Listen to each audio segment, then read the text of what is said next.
because she wasn't their patient, but they said that off the record that they believed Mrs. Psycho may have been projecting, meaning that she was, in essence, confessing that she is potentially dangerous and volatile while pinning it on me. This, along with some stories of Mrs. Psycho's interactions with other people in the neighborhood, confirmed that something was disturbingly off with this lady. And this information made the situation all the more unsettling when Mr. and Mrs. Psycho showed up to our house for what we suspected would be a confrontation. My husband and I were watching Survivor in the living room with our baby when suddenly the doorbell rang. He crept to the front window to peer behind the curtain to see who it was, and I could see the fear on his face. "It's my parents," he said, and my blood ran cold. I immediately ran with my baby upstairs, pausing only to tell him that it was his choice whether to answer the door or not since they're his parents, but that me and the baby would be hidden away. As I made my way up the stairs, my husband hovered by the front door, conflicted. He didn't know what to do. Meanwhile, I could hear jostling at the front door like his parents were trying to now force their way inside of our house with a spare key. I thank God to this day that we had just changed the locks a few days before so they couldn't get in.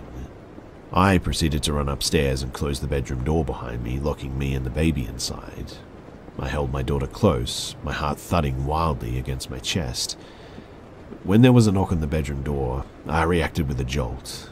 It scared me, but my husband's voice on the other side calmed me down, and he told me that he didn't answer the door. He was trembling when I unlocked the door to let him in. His face was pale. He showed me a text message from his dad saying, "Anyone home?" followed by another text from his mother saying, "You're a coward hiding behind your keyboard." Now, to this day, I don't know what would have happened if my husband had have chosen to answer the door that day, but really, I shudder to think about it. My husband and I both blocked them after that. Phone numbers, social media accounts, everything in fact. And they moved away to another state, thank God. We have since had no contact with his parents for almost 2 years now, and our daughter is growing in a loving environment, free of any of that sort of toxicity. Sadly, we've had to block some of my husband's other family because they were telling us that we should talk to my in-laws, which, by the way, feels a lot like being told, "Please contact your abuser." For this reason, I sometimes feel like it would have almost been better to be physically abused than mentally abused, because then there would be some form of visible evidence of the harm that they had inflicted. In the meantime, they've so far made no attempts to contact us with an apology or anything, really. Instead, they once reached out with a nasty, "Have a terrible anniversary, you two are a match made in hell," which only further secured our decision to cut contact with them. I have since armed myself with knowledge so that I will be less naive about creepy behavior in the future. I've studied up on narcissism and the negative psychological impact that some people can have on others through gaslighting and invalidation and things like that. I do hope, though, that everyone out there listening may be aware that not all abuse is physical.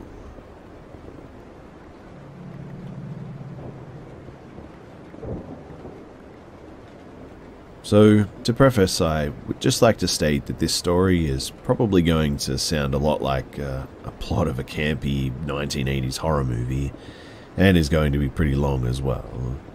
However, the entire story is true, and if not for being 5 miles from cell reception, and the way the story ends, there would be a police report for verification. I'll be changing names, locations, and some details in order to protect the privacy of the innocent as well. So, a buddy of mine and I try to camp twice a month now that I have a vehicle that can be trusted to get me to some of the more remote areas of our state. We planned a camping trip for the past weekend, and we chose a fairly remote location that we had been to the previous weekend as well. The previous weekend, we were the only people that we'd seen within a 1 mile of our camp spot. Friday night, we got there and we set up. This story takes place on Saturday night. It's about 9 PM, so the sun is long gone and the moon hasn't quite risen yet. It's pitch black out, other than what our fire lights up. when suddenly we hear a man just screaming. We listen intently, silently sharing an anxious look. At first, we were hoping that it was just someone drunk and having a little too much fun, but it quickly becomes obvious that this isn't fun party screaming. It isn't even like he's hurt. It sounds like full of despair, anger, and anguish. I'm going to take a moment here to remind you too that this is at 9 PM, pitch black night, in the middle of nowhere, woods, 5 miles from the nearest cell phone signal, and we hadn't seen anyone in hours. The screaming continues though for what felt like hours, but was probably about 5 solid minutes, I would guess.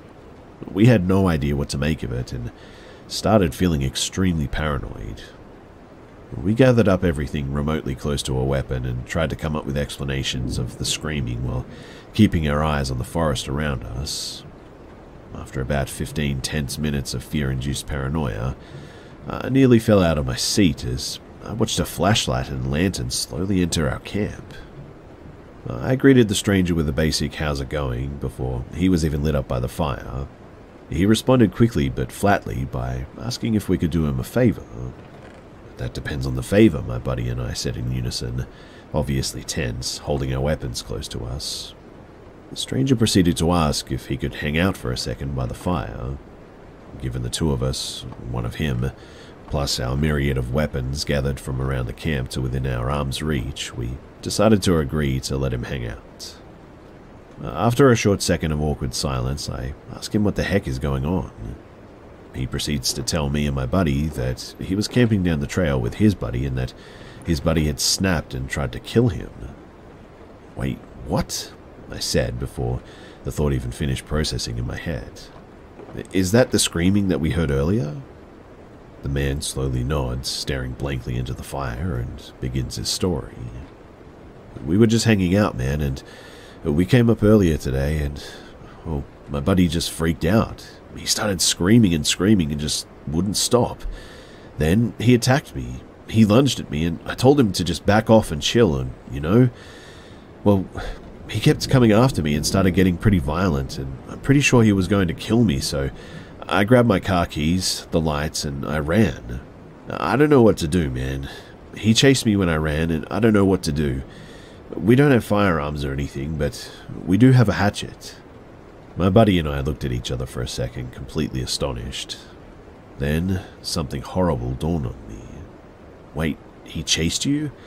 Like, he's on his way here right now?"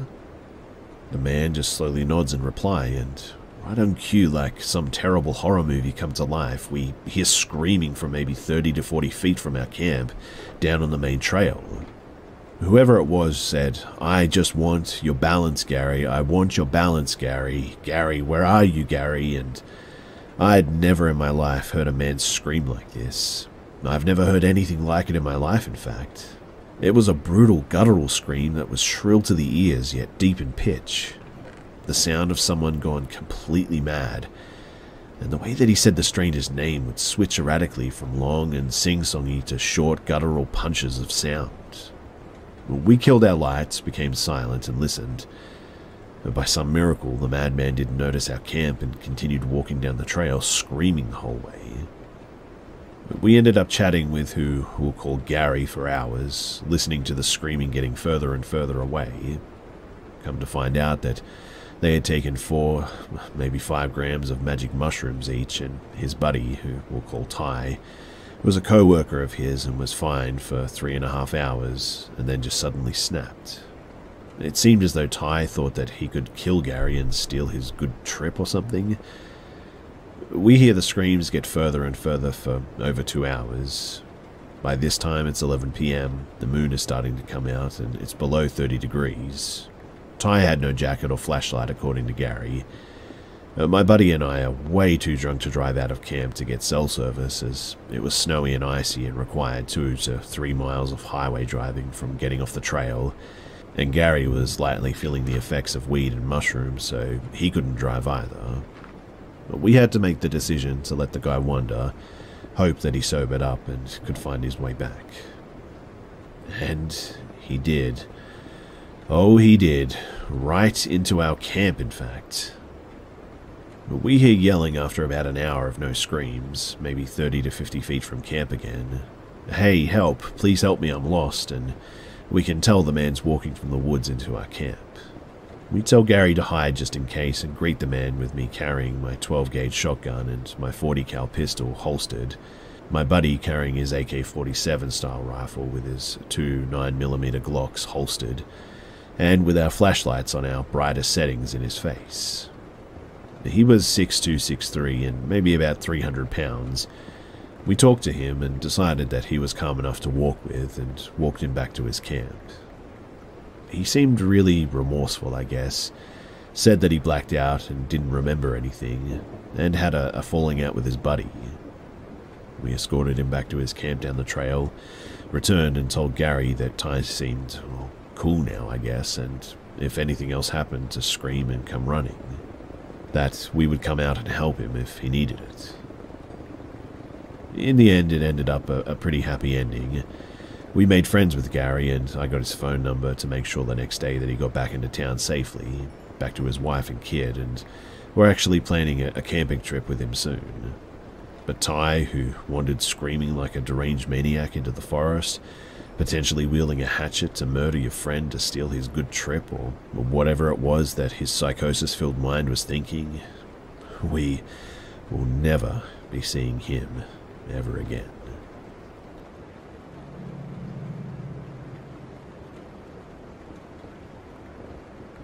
This happened 4 years ago when my boyfriend and I were still sort of fresh into the relationship. My sister had recommended me a snorkeling trip for a fun thing to do with him. It was this quarry surrounded by a campground that is filled with water, and it's known for its crystal clear water and its diving as well. There's apparently a helicopter and a school bus that people dive down to see or something. Anyway, my boyfriend and I decided to go camping for the night. While we were checking in, we separately both got a bad feeling about the place, but had kept it to ourselves until after we left. So at first, it was a really good time, really. We snorkeled in the shallowish area of the quarry, and although the depth of the water was a bit uncanny, I still was enjoying myself. But the water is 65 feet deep, so once you had swam out of the shallow area, it immediately dropped off and it was pitch black. This is actually where I realized, too, that I'm pretty terrified of water this deep. But besides the dark, deep water while we were swimming, though, there's something very scary about a lake that is perfectly still like this. I assume because it's a quarry, the water doesn't have a current, but my boyfriend and I are winding down our night, and we're back at our campsite. We're camping in a sort of grassy patch down a hill from the road. Our tent is pitched in a wooded area that our campsite is extended to, and just across the green is a campsite that looks well lived in, but our neighbors were out. We're making hot dogs over the fire when our neighbors get back. It's nighttime now, and they immediately go to sleep. I'd say 20 to 30 minutes after they got back is when things started to become really weird. You see, my boyfriend and I were chatting when we noticed a dark figure watching us from the hill. Because of the shadow of the fire, we could not actually make out the characteristics of the figure, but we knew that he was staring directly at us, almost sort of hiding behind our neighbor's truck. He had watched us for what felt like forever until he started walking down the road again. We both watched him in dead silence, watching him walk behind the trees, the same ones that connected to our campsite, but that also went in between us and him. I anticipated each time that I'd see him walk forward, out from behind a tree.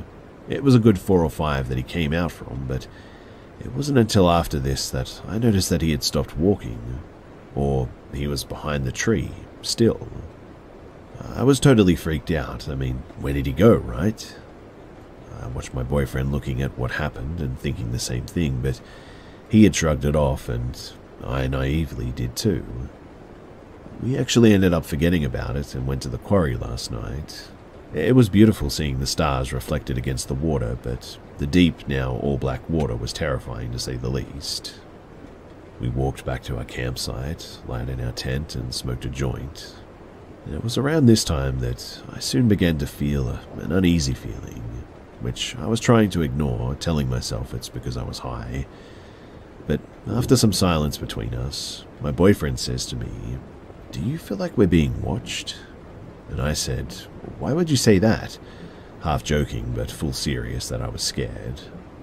My boyfriend wanted to get out from the tent, so we're standing by my car, and I got this stupid idea that being in the middle of the field that's in the middle of the campground is the safest place for us. My logic being that if someone was going to come up at us, at least we'd be able to see them. So we're in the middle of this field when we see a similar looking shadow figure from earlier staring at us. He must have been about 20 yards away, I would guess. We both notice him while walking, and he's walking in the same direction as us.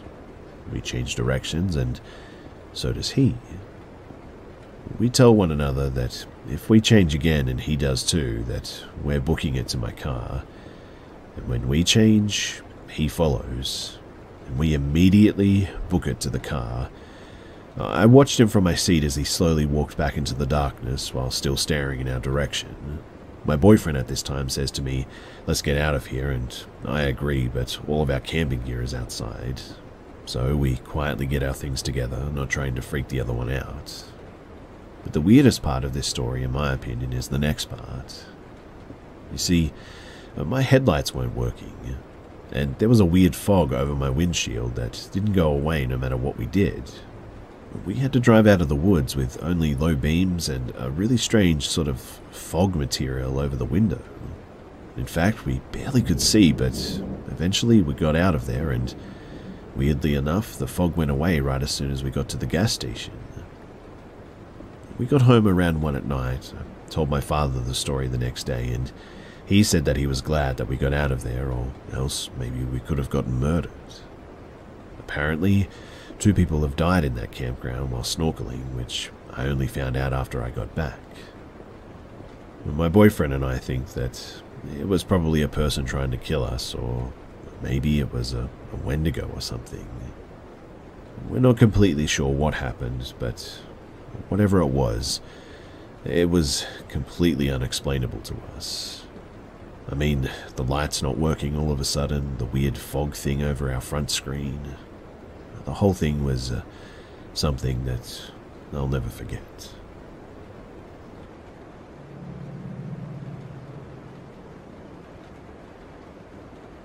I live in New Hampshire in the southern suburban area.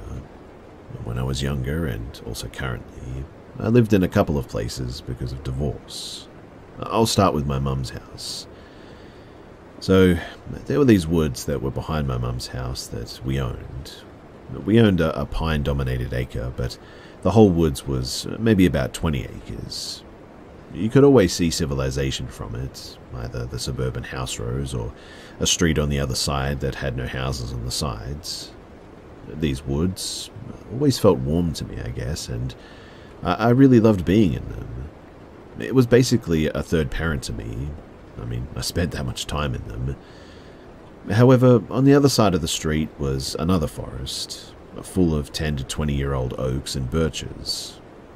One day when I was maybe, 9 or 10, I was playing in the nice woods, and I'd explored the whole 20 acres of them at this point.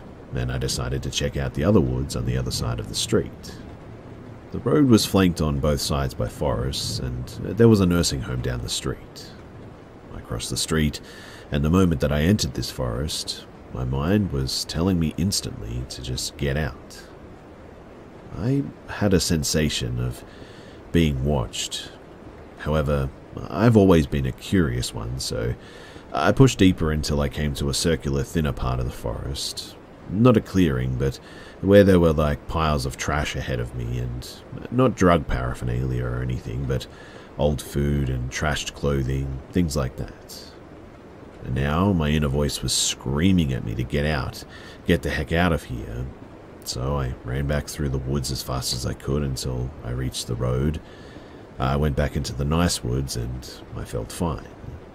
Now, about 4 or 5 years later, I was kind of bored with the woods behind my house and wanted to check out the other forest again. I go back, now with a knife in a holster, to explore. I had my hand on my knife the whole time. I had the being watched and get out feeling again. I never found the thinned part, but I did find shoes. Dozens of old rotting shoes. There was also a camping stove, an old propane can, food trash, and a camping pot. I picked it up and took it home since I needed a cooking pot for camping. I still have it, in fact. But the part that actually scared me, though, were the shoes. All kinds of them. Nice shoes, little shoes, women's running shoes, baby shoes, all at varying ages and states of decay. I was freaked out by that, but I decided to keep pushing this time. Eventually I got to this 35-degree embankment, which I climbed, and I found a residential area above it.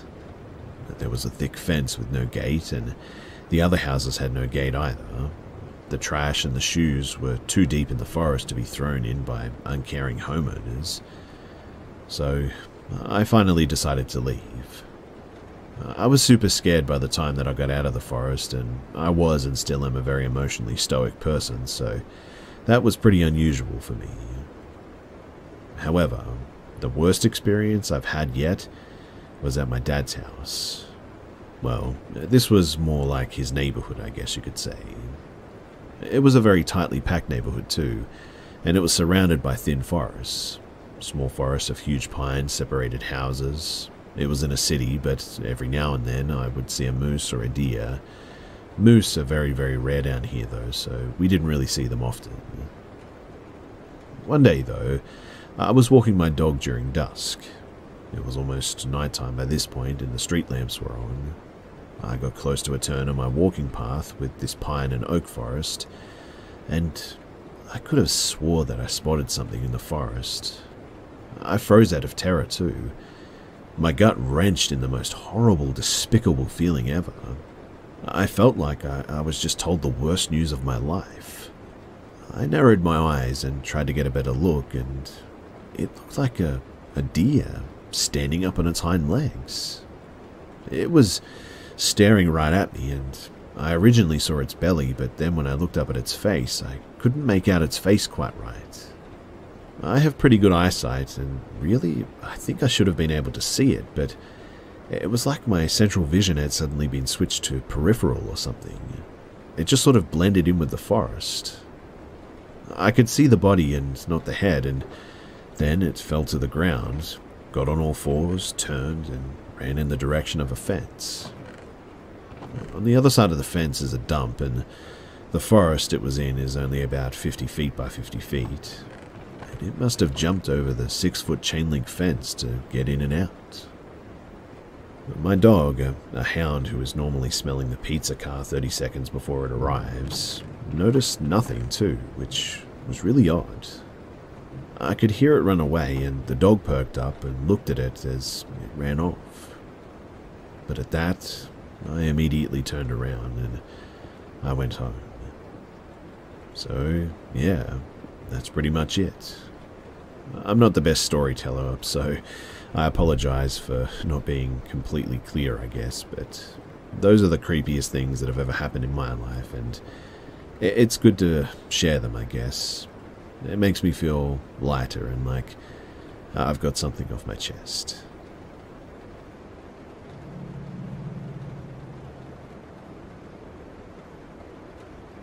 So this may be a bit long, as it'll take me a little bit of time to paint the full picture for you guys. I live in an area of the northwestern United States that is heavily forested and mountainous, with a large river valley that was carved out of the earth by the movement of glaciers, probably a millennia ago, and thus there are many leftover deposits of glacial sediment forming high plateaus, separated by deep ravines, most of which hold small, heavily forested swamps in between them. Most of these ravines and canyons are too steep and the soil much too loose to make travelling over them feasible, even for the local wildlife, and so many of them act as their own sort of little ecosystem, each one cut off from the next by walls of glacial silt. I think it's noteworthy enough to mention that this whole valley is sacred to the surrounding indigenous people, known as the Eye of the Dove, and was used as a massive burial ground at one point. Now, roughly 1 year ago, I decided to go and take myself out for a day of harvesting some of the spring wild edibles that grow in these swampy oases, wild onions, wild garlic, and the like. I decided to go to an area I'd yet to explore. Although I was quite familiar with the surrounding area, the specific ravine was new to me. I packed my bag, inspected my rifle, and set out walking, eager to see what Mother Nature would provide me with that day. Upon arriving at the entrance to the ravine, I paused to take in my surroundings, listened to the migratory birds singing their songs, and noted that the wildlife was busy as ever, going about their day-to-day lives amongst the timber. I set out through the undergrowth, eyes to the ground, searching for anything of interest. After walking about a quarter of a mile into the ravine, I took a short break to sip some water and pick some pine buds for tea, and it was at this point that I became aware of the most overpowering silence I've ever heard. Any adept woodsman would tell you that silence is the loudest sound in the timber, and for good reason, as most creatures try to avoid being lunched for something higher on the food chain. I readied my rifle, scanned the short distance I could see through the undergrowth, and noticed just ahead of me the skull of a small goat, perched about maybe eye level in the branches of a small fir tree. This immediately struck me as rather odd, since there were no farms, houses, or homesteads even for like several miles in any direction. Curious, but somewhat unnerved at this point, I decided to press on and chalked it up to someone trying to keep people away from a good foraging area, although that really didn't explain the silence. But I took maybe 20 or 30 steps further and noticed the skeleton of a deer piled up under a cedar tree. I made my way over to it, inspected it as I collected bones as well, noticed that it was still quite ripe, and decided to move on. As I was looking up from the first bone pile, I noticed another one, this time a cow elk, not 15 feet away. I repeated the same process again, and as I looked up from the second pile, I noticed a third, a coyote strewn across a 10-meter area, only identifiable by the skull. Rather nervous at this point, with the hair on my neck standing up and the electric feeling of adrenaline in my gut, I scanned ahead, and to my dismay, I could see multiple skeletons of various animals, all in various states of decay, perhaps 6 in my immediate field of view. Most were deer, with the occasional elk, coyote, and what I figured to be either a young mountain lion or a lynx, perhaps. At this point, I had my rifle shouldered, all my body systems on high alert. I moved forward as stealthily as I could, and began to count the corpses in my immediate field of view as I passed them, and noted the smell of decay mixed with the pungent scent of the swamp that was heavy in the air now. It seemed like there were new piles of bones, skin, or fur every 20 feet for the approximate 300 meters further I moved through the swamp. Mind you, everything was still dead silent, and due to the dense old-growth cedar, very dark at this point too. Coming close to the end of the marshy area of the ravine now, I entered a small opening in the timber, with just enough of an opening in the canopy to provide a much-needed bastion of light. No less than a second after I stopped, I heard what I can only describe as a Louisville slugger swinging harder than any man could swing, make impact with a tree somewhere out of sight ahead of me. This happened 3 times in quick succession each time, and it was an ear-splitting crack. It caught me off guard too. I've spent most of my life roaming the woods, and I've never heard anything like it. I felt the adrenaline rush over my body, the extreme sense of heightened awareness that comes with fight or flight. Every hackle on my body was up now, and the only noise discernible in the immense silence that followed was my own heartbeat. I said out loud the only thing that came to my mind at the time, which was "message received," and promptly about-faced and made my way out as quickly as I could, without losing any situational awareness I had left in the near panic that I felt.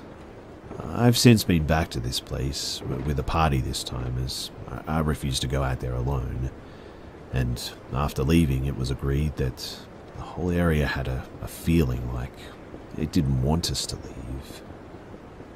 Maybe it was just nerves, perhaps the placebo effect, but recollecting this whole event has given me goosebumps, and I don't think I'm going to be sleeping well tonight. I'd be very interested to hear what you all have to say about it, because, to be honest, I'm a bit lost.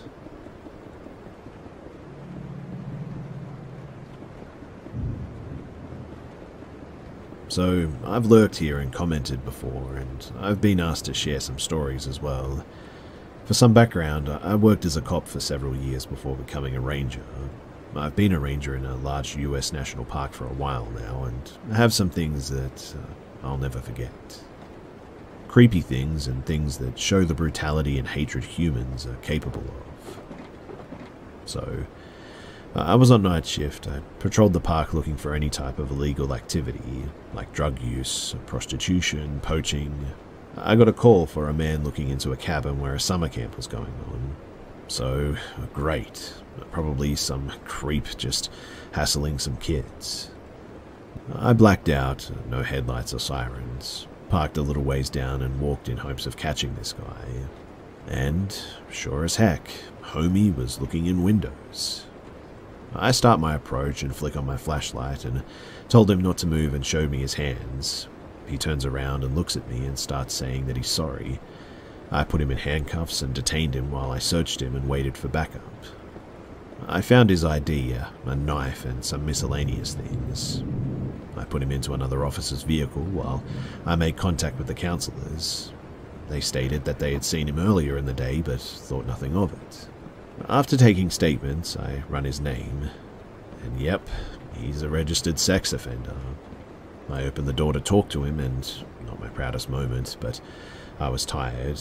He was looking at little kids, and I said, "What do you think you were going to do, you sick weirdo?"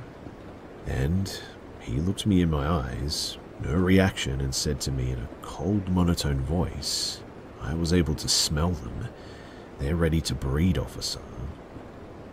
I didn't know what to say to that, so I just closed the door. I stayed on the scene for the rest of the night to ease everyone's mind and act as a deterrent. Obviously, he ended up being charged, but thinking about what he said and the way that he said it still makes me feel sick. He's now banned and I believe still in prison, where I believe creeps like him should stay forever, but he ruined a great outdoor experience and may have scarred these poor kids from camping, hiking, fishing, or hunting, and just enjoying the outdoors for life. I could go on about some of the awful people and stuff that I've heard, seen, and even responded to, but cases involving children in any way, they are just the worst.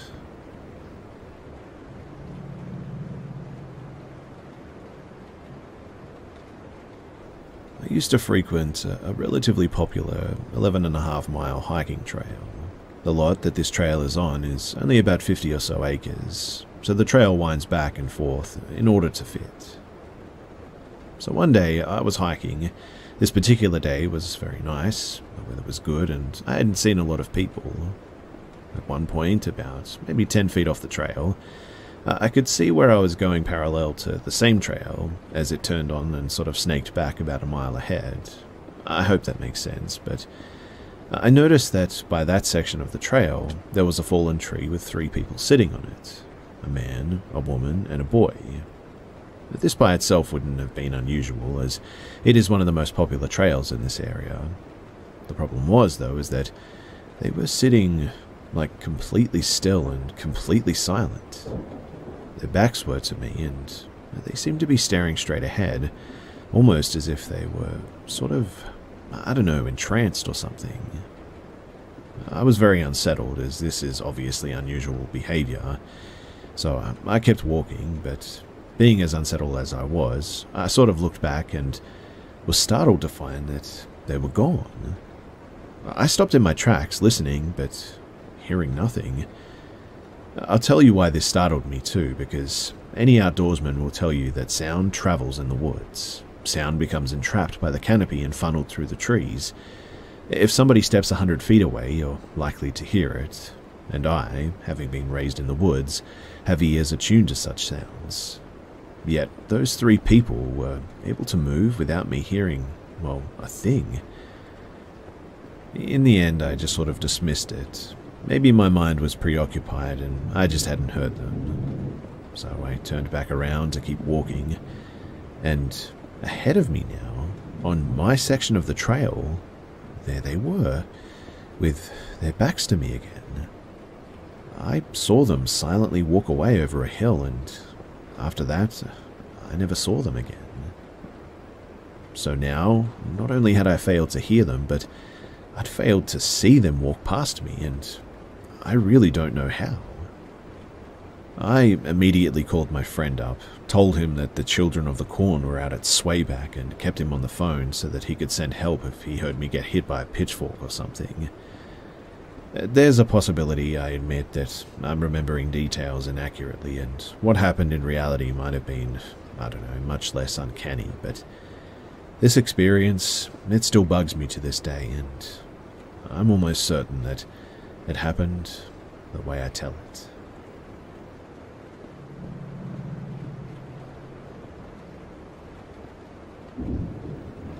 My mum's dog, Punky, rest in peace, was a very sweet and loving dog. She was an ESA dog, but trained to be a service dog for PTSD before she lost her leg. I had never really seen her get aggressive with anyone in like the entire 12 years that she lived. She never growled or even nipped at anyone, and she had no sense of smell, so she loved all animals and people. A real gentle giant among our little terrier at 60 pounds.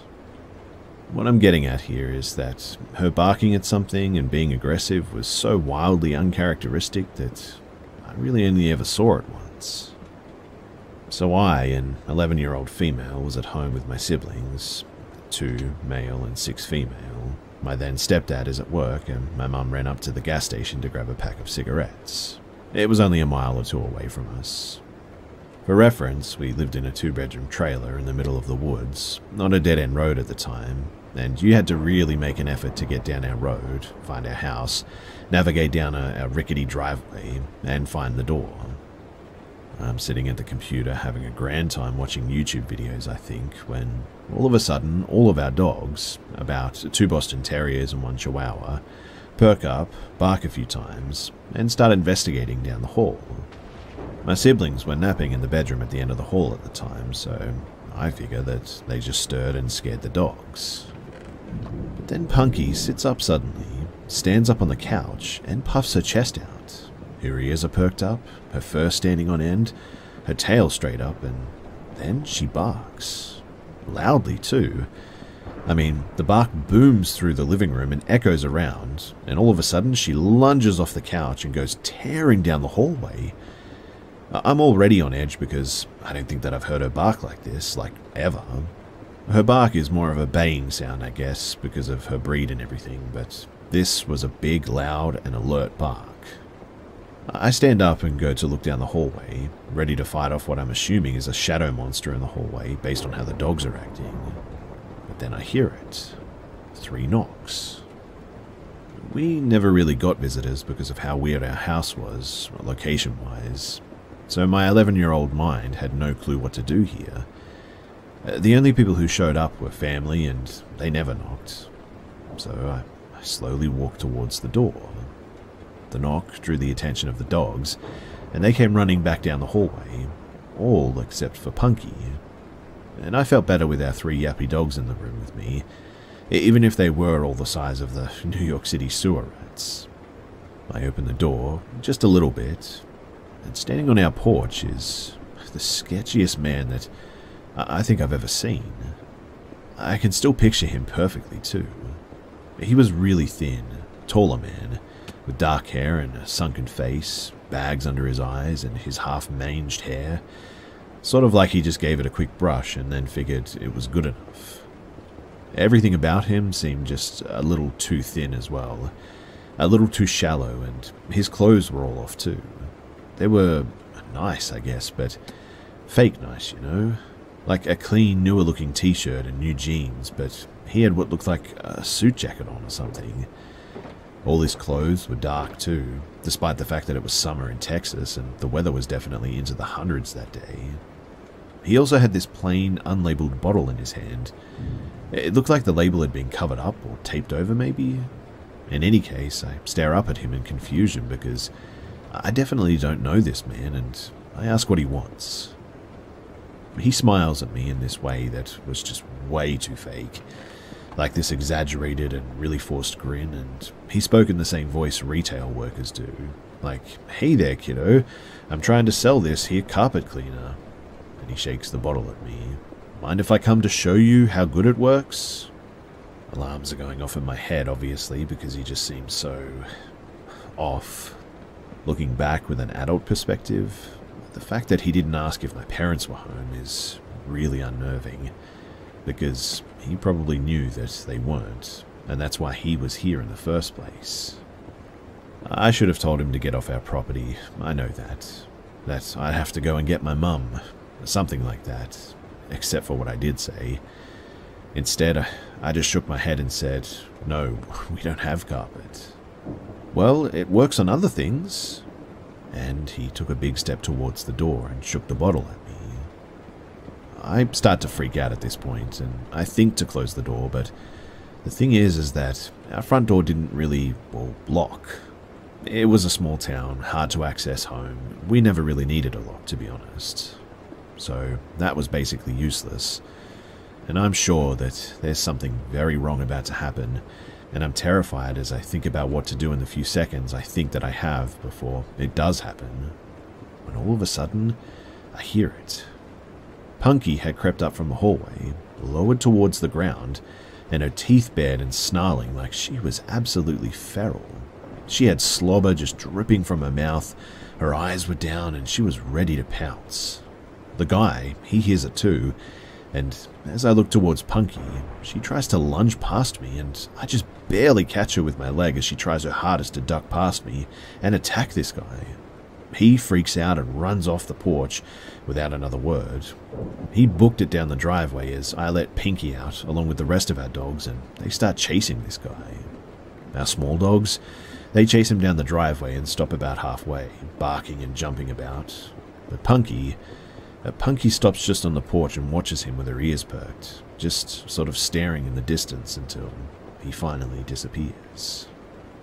To this day, I swear that I saw someone join up with him running when he got onto the road. The second that he disappeared, Punky's entire body language changed, and she went back to being the sweet dog that I knew. No barking or growling, just laying around, mouth and throat covered in slobber still. I realize that my siblings are still down and call to run to check on them, and when I get to the bedroom, my siblings were sleeping soundly still. But it was then that I noticed that the bedroom window was wide open, the curtains pushed all to one side, and the items on the dresser in the front of the window all shoved around. Someone had definitely been trying to climb through the window, no doubt in my mind about it. From what I can gather, the bedroom window was visible from the couch, where Punky was sleeping, so I think someone was trying to climb through the window before Punky went after them and scared them off, and the man at the door was meant to distract me. They definitely didn't expect Punky, a bigger dog, because most of the time she was with my mum inside, while our dogs were the ones that saw public eye more often. I don't know what they intended to do, obviously, but after my mum got home, she took us all to my aunt's house, and on our way, we saw the men walking up somebody else's driveway. Men, plural as well.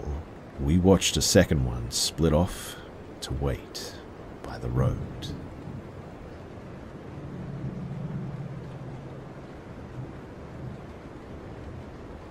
This happened to me when I was about 10 years old, but even now as an adult in my 30s, I remember it like it was yesterday.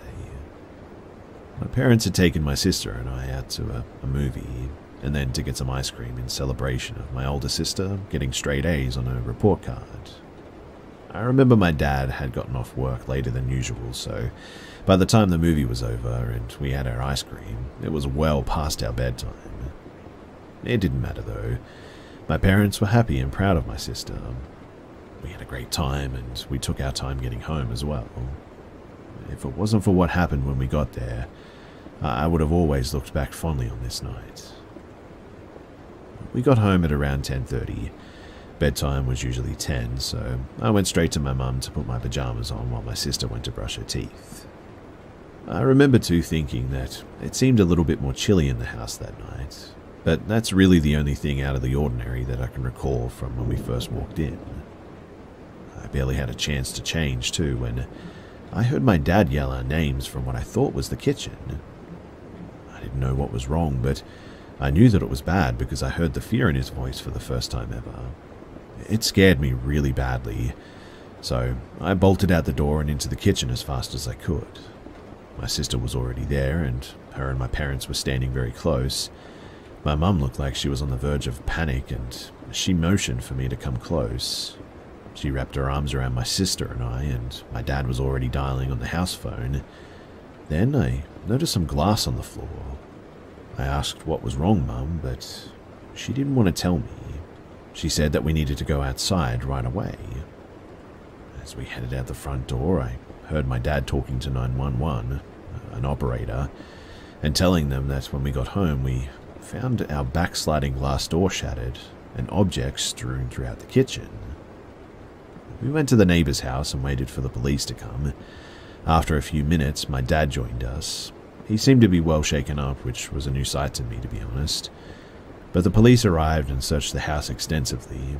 It was a big scene with all of our neighbors outside, flashing lights illuminating our entire street for like hours. They never found anybody in the house. Whoever had been there had come and gone. But the thing that really gets me is that nothing was ever stolen. Whoever it was didn't want any of our possessions. What they did was take our canned food out of the pantry and stack them into like small pyramids in our kitchen counter. They also turned on the TV in the basement and moved a few random objects to different parts of the house, which was really creepy looking back on it. It was like an insane person had been in our home and did things for reasons that really only made sense to him. Anyway, as the police were finishing up and ready to leave, I heard one of them ask my mum a question. They talked quietly, and I'm sure that they thought that I didn't hear it. I pretended not to be listening, but I heard everything. Well, you see, we keep magnetized letters on our fridge. I think I had gotten them for a birthday present a few years before or something, and we used them to leave each other messages for fun sometimes. The cop was asking my mum if the message on there that night was done by any of us, and it wasn't. And I watched my mum turn pale when he told her what it said.